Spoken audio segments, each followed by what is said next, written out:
প্রিয় ভিউয়ার্স সবাই কেমন আছেন? আশা করি সবাই ভালো আছেন। যে আপনারা যারা ডাচ বাংলা ব্যাংক ব্যবহারকারী রয়েছেন, ডাচ বাংলা ব্যাংক রিসেন্টলি একটি আপডেট এসেছে, আপনারা জানেন কিনা? সেই আপডেটটি হচ্ছে যে আপনারা খুব সহজেই অনলাইন থেকে ওয়েবসাইটের মাধ্যমে আপনাদের ব্যাংক স্টেটমেন্টটি আপনারা ডাউনলোড করতে পারবেন এবং সেটা বিভিন্ন ক্ষেত্রে ইউজ করতে পারবেন। তো ব্যাংক স্টেটমেন্ট প্রয়োজন পড়ে না এমন খুব কম মানুষই রয়েছেন। আমরা বিভিন্ন ধরনের আর্থিক প্রমাণপত্র, ক্রেডিট কার্ড, ব্যাংক লোন বা ভিসা বা বিভিন্ন ধরনের ট্যুরের ক্ষেত্রে বা বিভিন্ন ধরনের ট্যাক্স অডিটের ক্ষেত্রে, স্যালারি বা বিজনেস আয়ের প্রমাণের ক্ষেত্রে কিন্তু আমরা ডাচ বাংলা ব্যাংক এর যে স্টেটমেন্ট সেটি ব্যবহার করে থাকি, সেটা ডাচ বাংলা হোক বা বিভিন্ন ধরনের ব্যাংক অ্যাকাউন্টই হোক।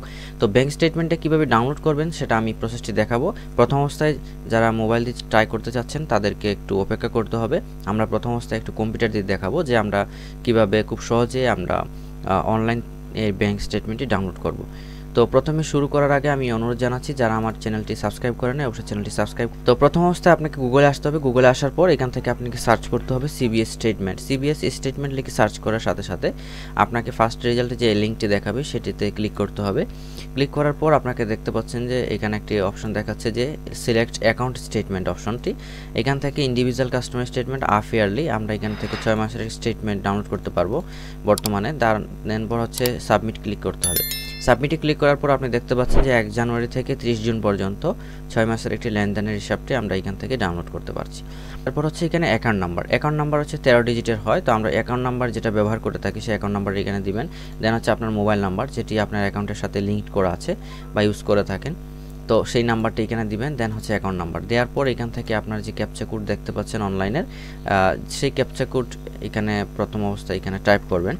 তো এখানে একটা বিষয় বলে রাখি, এখানে দেখেন প্রথম অবস্থায় সি হচ্ছে আমাদের ক্যাপিটাল লেটার, স্মল লেটার হচ্ছে ও, ডি হচ্ছে ক্যাপিটাল লেটার এবং পি হচ্ছে স্মল লেটার।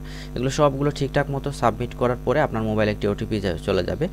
সেই ওটিপিটি আপনার এখানে এন্টার করার পর আপনাকে সাবমিট করার সাথে সাথে একটি স্টেটমেন্ট দেখাবে। তো আমি অলরেডি একটি স্টেটমেন্ট ডাউনলোড করেছি, আমার আজকে লিমিটেডের কারণে কিন্তু আমি দেখাতে পাচ্ছি না। এখানে দেখতে পাচ্ছেন যে একটি স্টেটমেন্ট অলরেডি আমি ডাউনলোড করে রেখেছি। তো এই স্টেটমেন্ট ডাউনলোডের পর আপনি এখান থেকে এটাকে প্রিন্ট করে আপনি ইউজ করতে পারবেন বিভিন্ন ক্ষেত্রে। তো আপনার সবগুলো ডিটেলস এখানে দেখা যাবে যে আপনি কোন ব্রাঞ্চ থেকে আপনার অ্যাকাউন্টটি রয়েছে এবং আপনার নাম, ঠিকানা এবং account number, customer ID, account type সহ সব কিছু ডিটেলস আপনারা এখানে দেখতে পারবেন। এখন আমি দেখাবো কীভাবে মোবাইল দিয়ে আপনি ডাউনলোড করবেন। তো মোবাইল দিয়ে ডাউনলোড করার জন্য একই প্রসেস তো আপনাকে অবলম্বন করতে হবে। তো প্রথম অবস্থায় আমরা দেখে নিচ্ছি কীভাবে ডাচ বাংলা ব্যাংকের স্টেটমেন্ট ডাউনলোড করবেন। প্রথম অবস্থায় গুগলে আপনার সার্চ ব্রাউজারে গিয়ে লিখবেন সিবিএস স্টেটমেন্ট। সিবিএস স্টেটমেন্ট লিখে সার্চ করার পর প্রথমে যে লিঙ্কটি দেখতে পাচ্ছেন সিবিএস স্টেটমেন্ট, সেখান থেকে ক্লিক করে দেন এখান থেকে সিলেক্ট অ্যাকাউন্ট স্টেটমেন্টে গিয়ে ইন্ডিভিজুয়াল অ্যাকাউন্ট স্টেটমেন্টে ক্লিক করার পর সাবমিটে ক্লিক করবেন। সাবমিট থেকে এখানে দেখতে পাচ্ছেন যে ফ্রম ডেট এবং টু ডেট, এখান থেকে আপনার অ্যাকাউন্ট নাম্বারটি বসাবেন।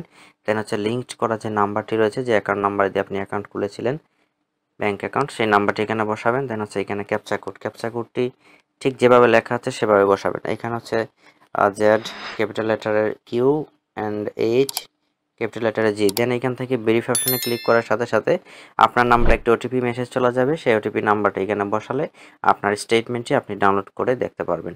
তো এই ছিল প্রসেসটি। ধন্যবাদ।